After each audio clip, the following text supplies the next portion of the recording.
The Great Plains Radio Theater is on the air. Tide's in, dirt's out. Tide gets clothes cleaner than any soap. Any soap? Yes, any soap. Tide gets clothes cleaner than any soap. T-I-D-E, Tide. Even in hardest water, Procter & Gamble's Tide gets all the dirt out of your whole family's wash. Take the drudgery out of laundry day with T-I-D-E, Tide. Tide's in, dirt's out. Tide gets clothes cleaner than any soap. Any soap? Yes, any soap. Tide gets clothes cleaner than any soap. T-I-D-E, Tide.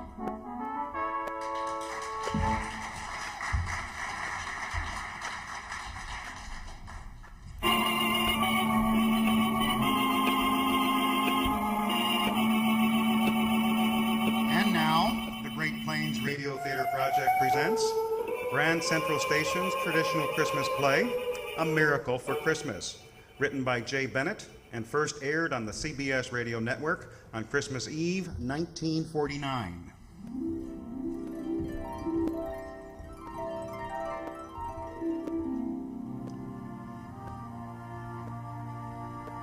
After the train from Albany pulled in, no one, not a single person, actually saw the young man with soft brown hair and soft brown eyes come through the gate.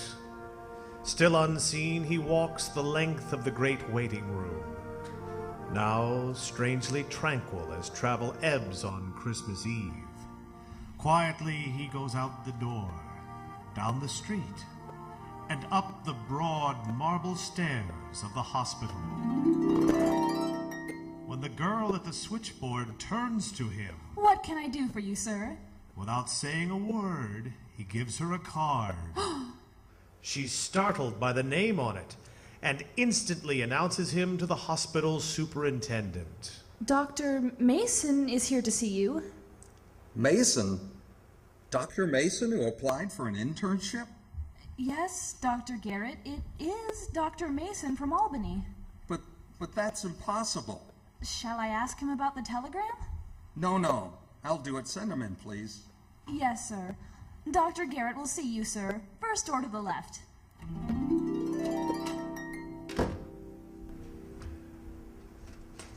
Dr. Garrett? Dr. Mason? You are Dr. Mason? I'm sorry that I was delayed, Dr. Garrett. Well, just 10 minutes ago. Yes, 10 minutes ago you received a telegram? Well, that's right, from your mother. I know. But Mason, look. It says that you... That I was killed, yes. Do you mind if I tear it up? That telegram, Dr. Garrett? Well, I don't understand. I was so unnerved by that wire. I counted so much on your being here tonight. Christmas Eve, a night always busy with calls. You are short of interns. Oh yes, Mason, these are the slums. Walk through block by block and you won't see a doctor's shingle, not a one. The people here are poor, too poor. They know only one healer, the intern and his ambulance. And tonight, night of mercy and goodwill, they would have cried out in pain. Well, now that you've come, I won't have to say to the suffering, wait. There's only one ambulance tonight, and that's out on a call. Wait and suffer. I have no one to send you because Dr. Mason was killed. But it's good you're here, Mason. It's good. It's good to be here, Dr. Garrett. Well, you better get started. Take this slip down to the storeroom and see that they give you a warm sheepskin coat. Thank you. And a pair of mittens. And from there, you go down to the ambulance room and have your driver waiting for you. His name is Mac. My name is Mac. The chief says I drive your crate tonight. Crate? Crate, jalopy, sick buggy, ambulance, take your pick. Oh, I see what you mean. Oh, you green interns. You're all the same. The first time you spy our ambulance, your eyes pop wide, like you've seen the heavenly chariot or something. Not me. I've been driving this old baby for 8 rotten years. An ambulance, Mac, is a sacred thing. It is a chariot of mercy. Uh-oh. 2 bells. That's us. Come on, Mason. That's your first call. 234 South Street. 234 South Street. 234 South Street. Look, pal. Help me out by watching for the cross streets. We don't stop for no red light. Hey, watch it, Doc. What'd I tell ya? Watch or we'll both be killed. Holy cow, you interns. You're all the same. You're all alike. You're always dreaming. You put on your white coat and your pants and your head goes up in the clouds. Why are you so bitter, Ah, Mac? why shouldn't I be bitter? If it wasn't for you, I'd be home with the wife tonight. Oh, you truly believe that only because of me? Yeah. If you hadn't have shown up, this ambulance would have been parked in the garage for a crying out loud. I would have had the night off like a decent job. To you, driving an ambulance is just a job like any other. Yeah, nothing but. Boy, will I be glad when this shift is over. But, Mac, this is Christmas Eve. You're telling me. This is the one night at least you could forget that driving an ambulance is a job. The one night you could look upon it as an errand of mercy. An errand of mercy? Ha! You know where we're going? To help someone afflicted. Afflicted. Afflicted with alcohol, you mean? I'll give you 2 to 1, it's a stew call. Stew call? Yeah, Mason. We're risking our necks tearing through traffic to give some drunk a whiff of smelling salts. Any man who cries out for help, whether it be a brimful of drink or empty of blood, this call shall be answered. Yeah, says you.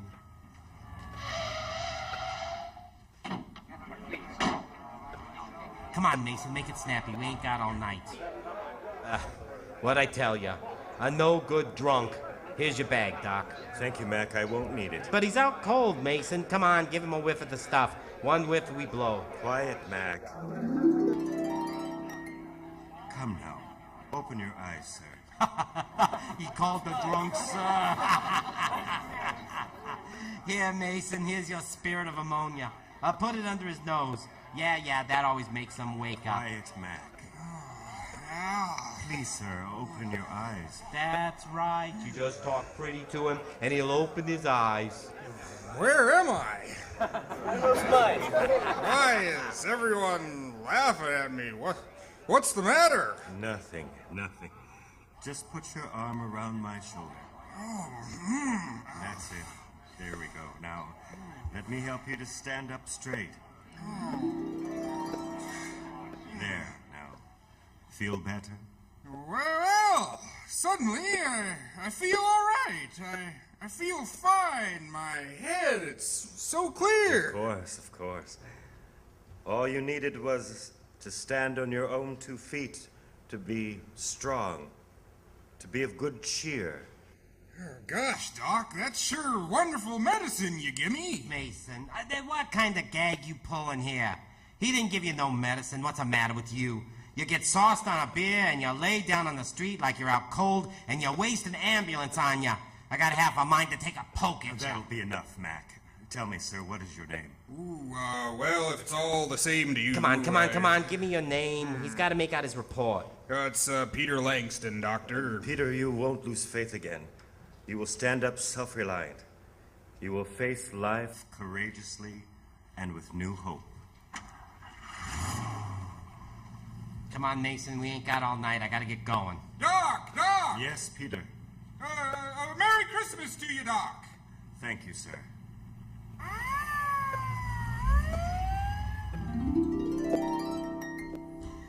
Dr. Mason, I'd like to speak to you. Yes? Mason, Mac tells me you didn't even open up your bag on your first call. No, it wasn't necessary. Well, now, don't misunderstand me, Mason.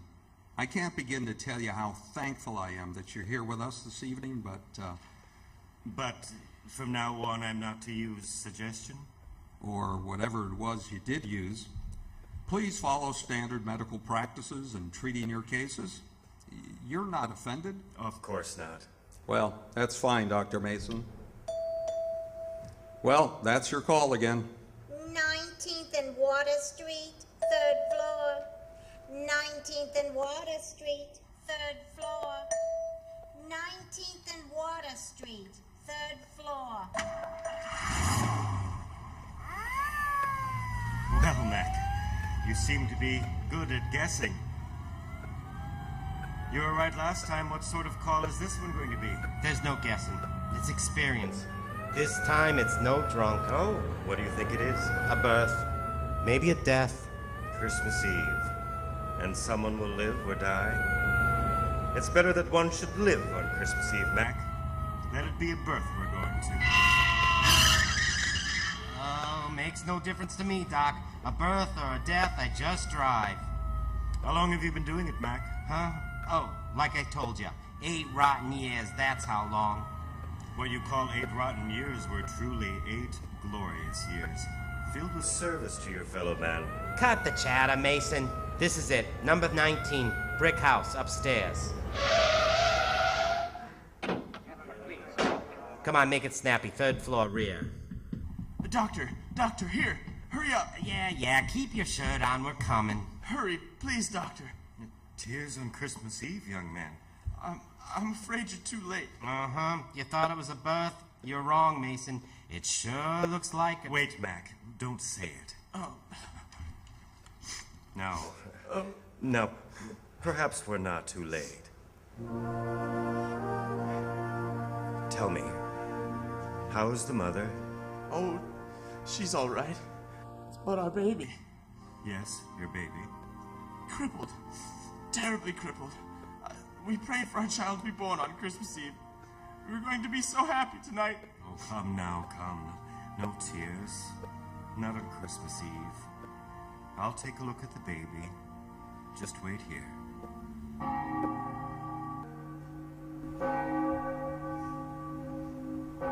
Make it snappy, Mason. Make it snappy.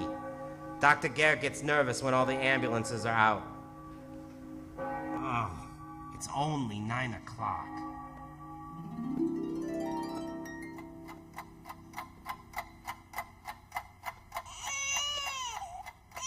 Hey, what's the idea of bringing the kid out here? Let me hold him, doctor. Please. Of course, there you are. Ah, the child knows his father. Yes, he knows me. He knows me. But he'll hate me when he's old enough to realize. Doctor, Yes. his arms. His arms. What about the kid's arms? Well, they're straight. They're straight as arrows. So what? But before they were terribly twisted. Both his arms were terribly crippled. You can see for yourself the child is normal. But I tell you, before when I looked, and I swear they were twisted, and now. You were under great tension. Perhaps your imagination. Yes. Oh, my little son. Aren't his tiny fingers so tiny? Now go in and tell your wife truthfully that your baby is normal in every way. Show her. Yes. You both look forward to a happy Christmas Eve. Remember, tears are not for Christmas Eve. Hey, come on, Mason. Forget all the good fairy stuff. He's hopped up enough as it is. Let's go. Yes, Mac. Oh, doctor. Yes. A Merry Christmas. Merry Christmas to you, doctor. Thank you. Merry Christmas to you, sir.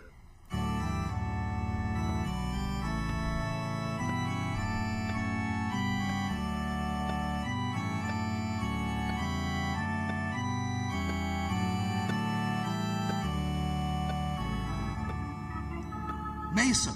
Dr. Mason! Yes, Dr. Garrett. You've been looking for me? Yes, 471 Water Street. 471 Water Street. Only one bell. Go on, Dr. Garrett. I must speak to you about that telegram. Yes. The telegram that said Dr. Mason was killed. The one you said was a mistake. Did I, Dr. Garrett? I just spoke to the sender of the telegram. I have just finished talking to Dr. Mason's mother on the long-distance telephone. 25 Blake Boulevard. Oh, that's my call. I'm sorry, I must go. Now, wait, man, wait. I want to talk to you. Listen to me, please. Dr. Mason was killed. Do you hear? 3 hours before you walked into my office, he was killed while driving to Albany to the railroad station. His mother saw him die. Well, Mac, what is this call going to be? A birth or a death? I don't know, Mason, but I don't like this one. There's something about this call gives me a funny chill or something. Because it's in your neighborhood? What do you think this call's gonna be? Because it's your wife? Ellie? Is this job a rotten job, Mac? Now that you can rush a doctor to her side, is this ambulance still a crate now that it's speeding to answer your own wife's cry of pain? Stop that kind of talk, will ya? You're trying to make me think something happened to Ellie. I ain't afraid. I'll say it again. Yeah, driving this crate is a stupid job and a bum one at that. And the 8 years... Rotten! 8 rotten years wasted. Could have had my own garage and repair business. I'd be in the chips today instead of... Yes, you would have made more money. Instead of risking my neck, driving all night, twisting in and out of traffic and skidding on slippery car tracks. Well, why, Mac? Why did you do it? How many times have I got to tell ya that nothing in this whole cockeyed world would have kept me sitting back at this wheel except my wife? If it wasn't for Ellie, What's the matter, Mac? That house we just passed, that was ours, and well, the lights are out. Is that unusual? Well, it just means she ain't home. She probably went down to the drugstore. Yeah, Ellie walks the dog there every night about this time, and Yes, Mac? the call we're going to is the drugstore. Yes, Mac.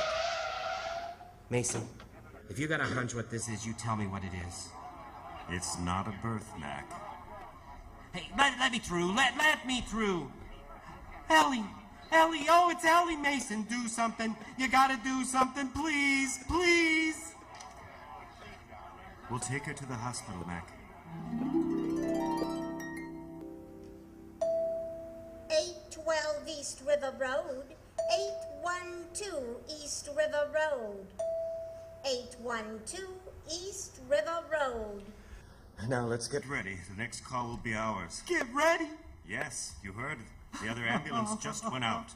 Are you crazy? My wife is upstairs in the operating room, and you expect me to leave the hospital and go out and drive? There are people who need us, Mac. Our work tonight is not yet finished. But Ellie needs me. What do I care about other people? There are people, Mac, who will cry out for help as your wife did, and we will answer. Not me. I'm not moving. It is Christmas Eve. Christmas Eve. What a Christmas present I got. 64 West Street. 64 West Street. It's our turn, Mac. All right, Mason. But this is my last trip for tonight. No, not for the night. Forever. I'm through, you hear? All washed up. For good.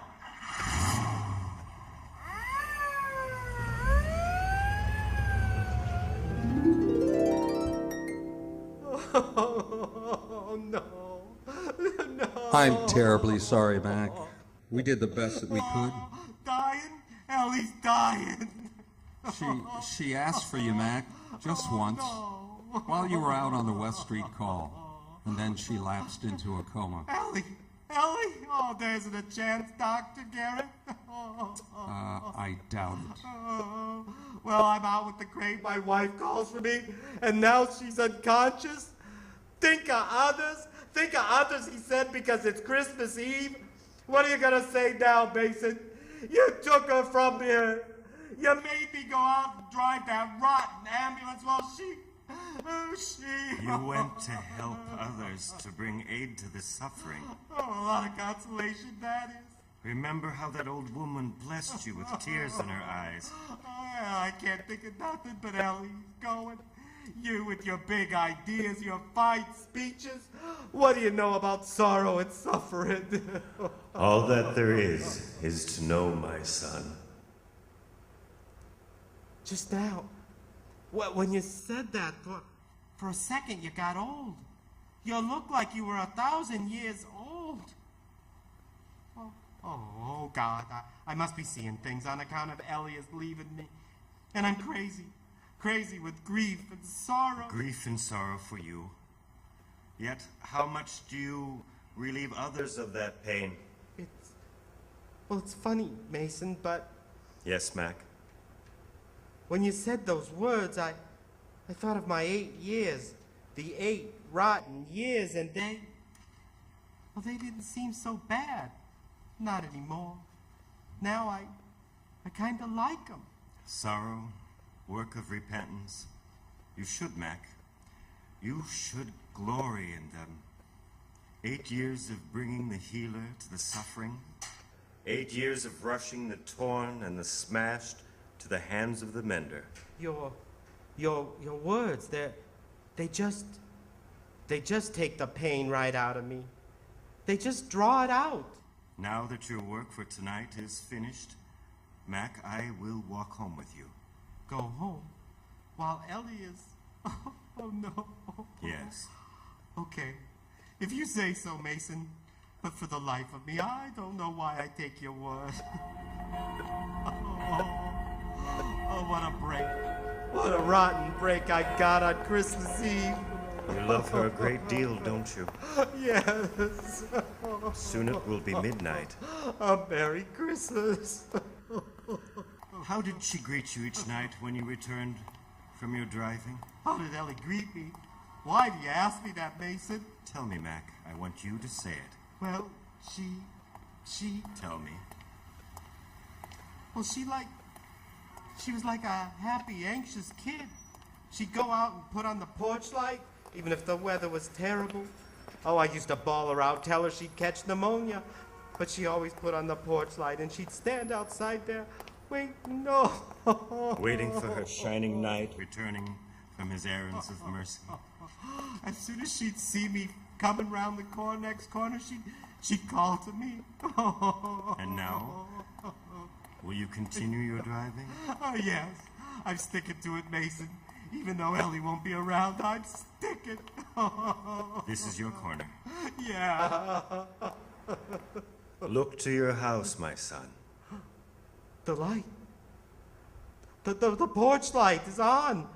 Mason. Your eyes, Mason. Mason! Where are you? Look to your house, my son. No, it can't be. Mac? Mac! It's Ellie. Ellie, darling, it is you. Mac! Oh, thank God. Thank God. And forgive me. I did not know who you were.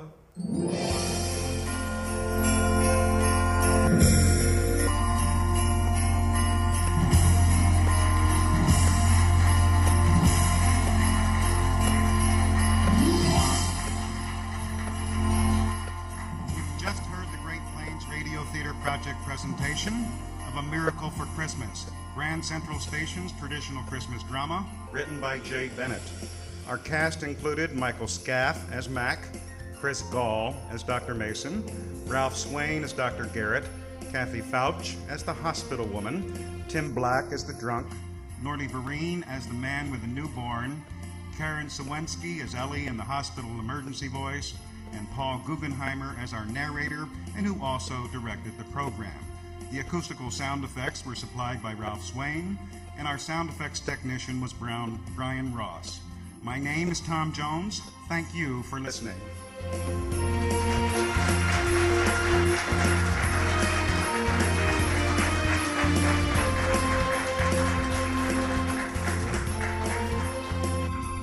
Ladies and gentlemen, the Pabst Brewing Company proudly presents Mr. Vic Damone.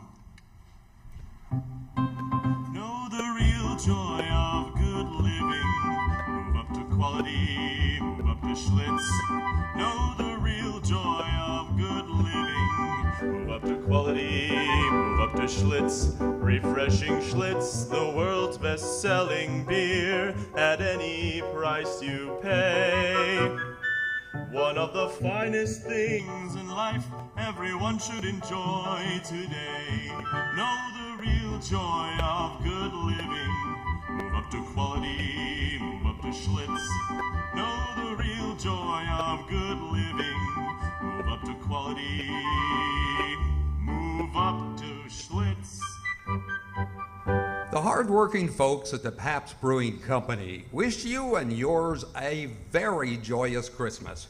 Capture the joy of good living this holiday season by having plenty of Schlitz beer on hand for those special get-togethers with family and friends. Schlitz, the beer that made Milwaukee famous. Know the real joy of good living. Move up to quality, move up to Schlitz. Know the real joy of good living. Move up to quality, move up to Schlitz. Refreshing Schlitz, the world's best-selling beer at any price you pay. One of the finest things in life everyone should enjoy today. Know the real joy of good living. Move up to quality, move up to Schlitz. Know the real joy of good living. Move up to quality, move up to Schlitz. Remember, when you're out of Schlitz, you're out of beer.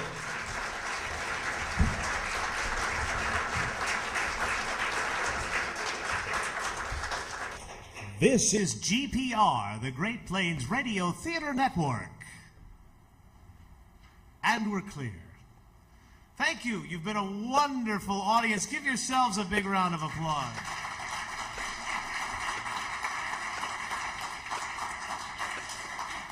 Before we go, I wanted to take an opportunity to introduce all of our players, have them come out and take a bow. And after that performance, let's hear it first for Michael Scaff.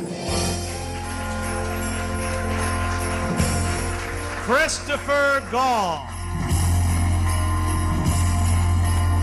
Tim Black. Mick Vipon. Megan Vipon. Benjamin Vipon. Karen Sawinski. Chad Gall. Levi Davis.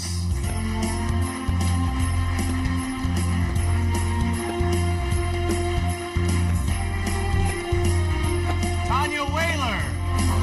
She's new. Ralph Swain. Tom Jones. Kathy Fouch. And a big round of applause for Vic Damone. Nolly Marine. I'm Paul Guggenheimer, and I want to thank you for coming tonight. Tell your friends. We have one more performance tomorrow, no matter how much snow we get. I mean, it's Christmas. We want snow, right? Sorta? Kinda? Make it feel Christmas? Yeah! Thanks for coming. And, oh, you know, none of this sound would be possible without our good friend, Brian! Be sure to tune in to 99.5 for the Brian Ross Radio Show. That's Brian Ross back there, turning the dials. Thanks, Brian. Thank you very much, and please drive home safely, everybody.